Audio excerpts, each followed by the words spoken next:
দর্শক, ফলের দাম প্রসঙ্গে আমাদের সঙ্গে আলোচনার জন্য স্টুডিওতে আছেন কনজিউমার অ্যাসোসিয়েশন অফ বাংলাদেশ ক্যাবের সাধারণ সম্পাদক হুমায়ুন কবির ভূঁইয়া। এই সময়ের বাণিজ্যে আপনাকে স্বাগত স্যার। আমরা যেমনটা প্রতিবেদনে দেখলাম, সম্পূরক শুল্ক বিদেশি ফলের ক্ষেত্রে বাড়ানো হয়েছে, তবে দেশি ফলের দাম বাড়তি, এর কারণ কি? ধন্যবাদ আপনাকে। আমরা যদি বলি আর কি, রমজান যেহেতু আমাদের সামনে আর কি, এই সময় এই সম্পূরক শুল্কটা বৃদ্ধি করা ঠিক হয় না সরকারের, আমরা বলবো আর কি। কারণ অনেক বাড়ানো দেওয়া হয়েছে, যার জন্য বিদেশি পণ্য ফল আমাদের এখানে আমদানিও কম হচ্ছে। অ্যাট দি সেম টাইম সাধারণ ভোক্তা যারা আগে তারা এইসব ফল কিনতে পারতেছে না। এইটার চাপটা গিয়ে পড়ছে এখন আমাদের দেশীয় ফলের উপরে। আমরা দেশীয় ফলের মধ্যে আমরা আনারস কিনতে গেলেও এই আনারস ছিল 20 টাকা, আমি কারণ বাজারের কথা যদি বলি আর কি, পাইকারি দরে, সেইটা এখন 30 থেকে 35 টাকা পর্যন্ত হয়ে গেছে। ঠিক একই অবস্থা আপনার বড়ির বেলাও, বড়ি ছিল যেটা 60 টাকা 70 টাকা, এটা আজকে দেখলাম আমি সকালে বললো যে ভালো বড়ি 120 টাকা কেজি হয়ে গেছে খুচরা পর্যায়ে গিয়ে আর কি। এবার আনারসের বেলা যে অবস্থা, পেয়ারা ছিল যেটা 80 টাকা যে পেয়ারা ছিল, এই পেয়ারা খুচরা বাজারে এখন 150 টাকা পর্যন্ত হয়ে গেছে। তার মানে বাইরের ফল কিনতে না পারার কারণে এটা দেশীয় ফল কিনতেছে। এবং পেঁপের কথা যেটা বলবো আর কি, পেঁপেতে এমনিতে ধরেন আমরা 40 টাকা কেজি, ওই পেঁপেটাকে করে কি তারা ইয়ে দেয়, ওই গরম হিট দিয়া এটাকে পাকায়। কাঁচা পেঁপে তারা বিক্রি করে 40 টাকা, আর এখন এইটারে পাকায় বিক্রি করতেছে আপনার 120 টাকা থেকে 150 টাকা পর্যন্ত। একে তো আমি দাম বেশি দিচ্ছি, তারপর আমি একটা ভেজাল পণ্য আবার এখানে আমি খাইতেছি। তো এইটার জন্য সরকারের যে কাজগুলি করা দরকার, বাজার তদারকি করা দরকার, এটা কিন্তু সেইভাবে ফলের বাজারে তারা আসে না। যদি আমি বলি, আমি তরমুজের কথা বলি আর কি, আপনি নাটোরের কথা বলেন অথবা বরিশালের কথা বলেন, সেখান থেকে কিন্তু, বা ভোলার কথা বলেন, সেখান থেকে কিন্তু তরমুজ তারা পিস হিসাবে জমিতে কিনে আসে। ঢাকা শহরে আসার পরে দেয় এটা কেজি 70 টাকা 80 টাকা কেজি হচ্ছে। এটা মনে হয় যেন সরকারের যে এজেন্সিগুলি আছে তারা মনে হয় এটা মানে গায়ে মাখায় না আর কি, যার জন্য সাধারণ ভোক্তারা এখন তরমুজও কিনতে পারবে না বাজারে।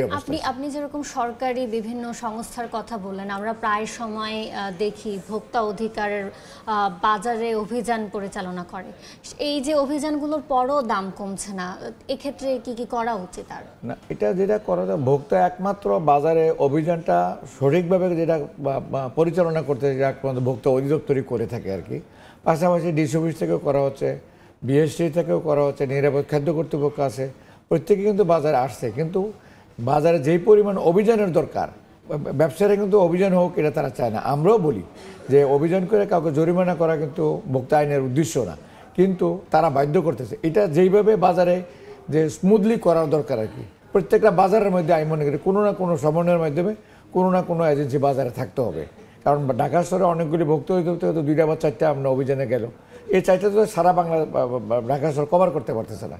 এই জন্য একটা সমন্বয়ের মাধ্যমে বিএসটিআই, তারপর নিরাপদ খাদ্য কর্তৃপক্ষ, আরও ডিসি অফিস, তারা এটা যদি সমন্বয়ের মাধ্যমে যদি বাজারে প্রত্যেক দিন যদি বাজারে তাদের একটা অভিযান থাকে আর কি, আমি বলি না যে তাদেরকে জরিমানা করা হোক, তাইলে কিন্তু বাজারে এই যে ফরিয়া যারা আর কি, যারা মধ্যস্বত্বভোগী, তারা এই কাজটা করতে পারবে না, কিন্তু ভোক্তারা এটা ভুক্তভুক্ত হচ্ছে। সরকার থেকে এই ব্যবস্থাটা নেওয়ার জন্য আমরা কনজিউমার অ্যাসোসিয়েশন অফ বাংলাদেশ ক্যাবের পক্ষ থেকে সরকারের কাছে বিনীত অনুরোধ থাকবে, যেহেতু বিদেশি ফল আমরা কিনতে পারতেছি না, সুতরাং দেশীয় ফলটা যাতে আমাদের এমন ক্রয় ক্ষমতার বাইরে না যায়। আমি দেখলাম যে চিত্রটা দেখা গেল যে অনেক ভোক্তাই কিন্তু বললেন যে এই দেশীয় ফলও আমাদের ক্রয় ক্ষমতার বাইরে চলে যাচ্ছে।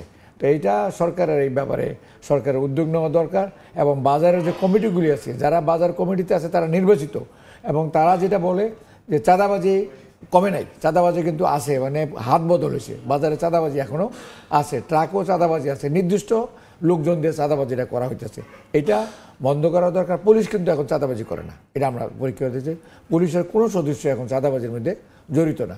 এখন যারা জড়িত তারা কোনো কোনো রাজনৈতিক সংগঠনের সাথে জড়িত, এবং তারা খুব প্রভাবশালী, তারা এই চাঁদাবাজিটা করতেছে, এটা বন্ধ করার দরকার আছে বলে আমরা মনে করি। অনেক সময় আমরা যখন অভিযান চালানো হয় দেখি, তখন হচ্ছে ওই পণ্যটি বাজার থেকে উধাও হয়ে যায়। এর পেছনে কি ব্যবসায়ীদের কারসাজি বা সরকারের কি করা উচিত? ব্যবসা, এটা তো আমরা বলি যে সিন্ডিকেট করে তারা এটা করতেছে। সিন্ডিকেট তারা এই আগের সরকারও পারে নাই, এই সরকারও সিন্ডিকেটে ভাঙতে পারে নাই। এবং সিন্ডিকেটে আমরা বলবো যে তারা মানে এমন একটা সূক্ষ্ম কারচুপি, যেটা আমরা বলি আর কি, সূক্ষ্মভাবে কিন্তু তাদের সিন্ডিকেট এখনও বাজারে রয়ে গেছে।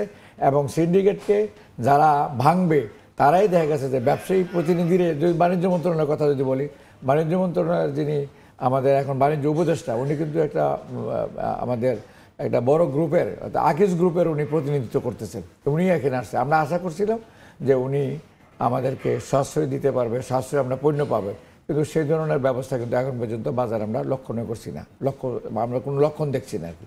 তো আমরা যেটা বলি যে এটা ভাঙতে পারবেন না, তারা সরকার পারে, সরকার হাত অনেক লম্বা, এবং বর্তমান সরকারটা অন্তর্বর্তীকালীন সরকার, সুতরাং তাদের তো কোনো লাইবিলিটিস নেই, সুতরাং তারা অ্যাকশানে যেত, কিন্তু তারাও এখন পর্যন্ত কোনো দৃষ্টান্তমূলক অ্যাকশানে যায় নাই ব্যবসায়ীদের বিরুদ্ধে। আচ্ছা, আপনি যেমনটা বললেন সিন্ডিকেট এখনো রয়েছে, আর এই যে সিন্ডিকেট পরিবর্তিত পরিস্থিতিতে এই সিন্ডিকেট তো ভেঙে যাওয়ার কথা ছিল, এখনো সেটি কেন ভাঙেনি বলে মনে হচ্ছে? এটা ভাঙে না এই কারণে যে সিন্ডিকেটকে নিয়ন্ত্রণ যারা করতেছে তারা সরকারের মধ্যে আছে, তারা সরকারের বাইরে না।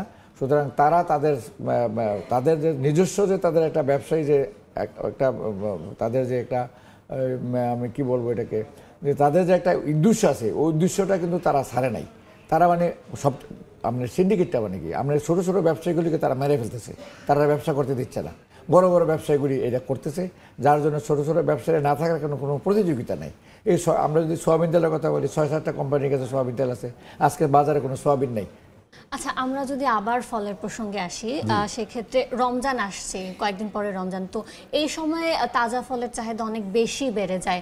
সেক্ষেত্রে এই সময়টাতে দাম স্থিতিশীল রাখার জন্য কি কি পদক্ষেপ নেওয়া যায়, আপনার কি পরামর্শ থাকবে? হ্যাঁ, এটা নিয়ন্ত্রণ করার জন্য সরকারের যে আমরা যেটা বললাম যে সরকারের মনিটরিং যেটা আর কি, এটা বাজারে থাকতে হবে, এবং সাপ্লাই চেনে যাতে কোনো ডিস্টার্ব না হয়। তরমুজ আসতে, তরমুজের গাড়ির জন্য তাড়াতাড়ি এসে ঢাকা শহরে পৌঁছতে পারে, রাজশাহী থেকে নাটোর থেকে যেন তাড়াতাড়ি আসতে পারে।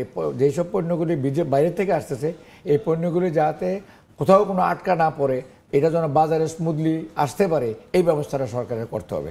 এবং প্রয়োজন বোধে আমরা যেটা বলি, বিআরটিসি ট্রাক আছে, সুতরাং পণ্য যদি আপনার ভোলার থেকে আমাদের আসবে, তরমুজ আসবে, বিআরটিসি ট্রাক ভাড়া কম লাগবে, সরকারের ওইদিকে ব্যবস্থা নিতে পারে। ট্রাক ভাড়া যদি কম হয় তাহলে সে পণ্যের দামও আমার ঢাকা শহরে এসে কম হবে। এবং তরমুজের কথা যদি আমি বলি, এটা যেন আর কেজি হিসেবে বিক্রি না হয়, এই ব্যাপারে সরকারের ব্যবস্থা নেওয়া উচিত। সরকার বলতে আমরা বোঝাচ্ছি অন্তর্বর্তীকালীন সরকার, কোনো মানুষের কাছে জবাবদিহি করার জন্য তারা দেয় না, সুতরাং তারা ব্যবস্থা নিতে পারে।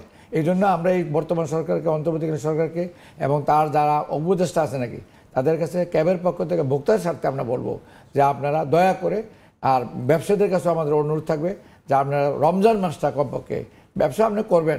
আমরা বলি না যে আপনি বাজারে চ্যারিটেবল আমরা করে করছেন ফান্ড, আপনার না চ্যারিটেবল আপনার প্রতিষ্ঠানও না, আপনার লাভ করেন কিন্তু সহনীয় পর্যায়ে লাভটা করেন। এটা ভোক্তাদের পক্ষ থেকে আমরা ব্যবসায়ীদের কাছে অনুরোধ থাকবে আমাদের এটার জন্য।